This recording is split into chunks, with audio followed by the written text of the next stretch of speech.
Okay, so you would notice that um there's a shadow formed just on the opposite side of this object, and the shadow seems to be hiding a little bit beneath the object, and just a little bit of the shadow is now showing. Okay, and that is as a result of the light source coming from this angle. Okay, the light source is coming from this angle, so you see the shadow reflecting here. Now I'm gonna go ahead and start with the pencil, then I would move to watercolor, and then maybe markers. So let's go. So now I have, let's say, uh, I don't know, maybe a pear. um and I want to shade this. Okay, so what I'm doing is I'm shading using a method called the contour hatching. So contour hatching is basically shading according to the contour of the object you have.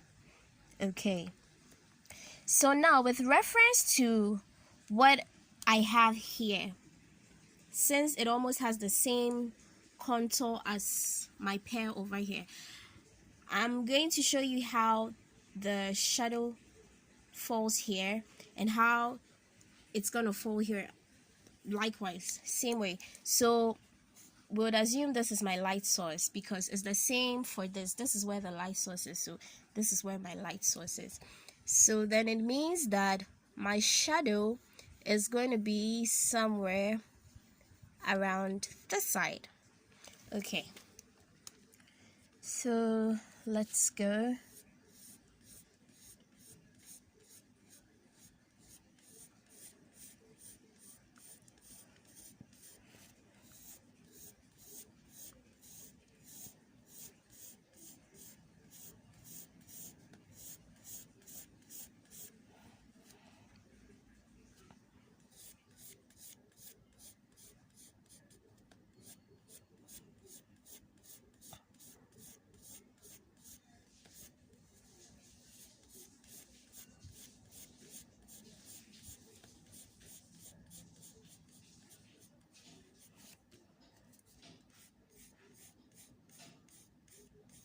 And I'm shading in the contour form so that the object would look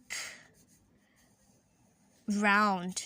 Okay, because if I use any other shading method that doesn't fit or that doesn't match the contour of my object, I would end up making my object look flat.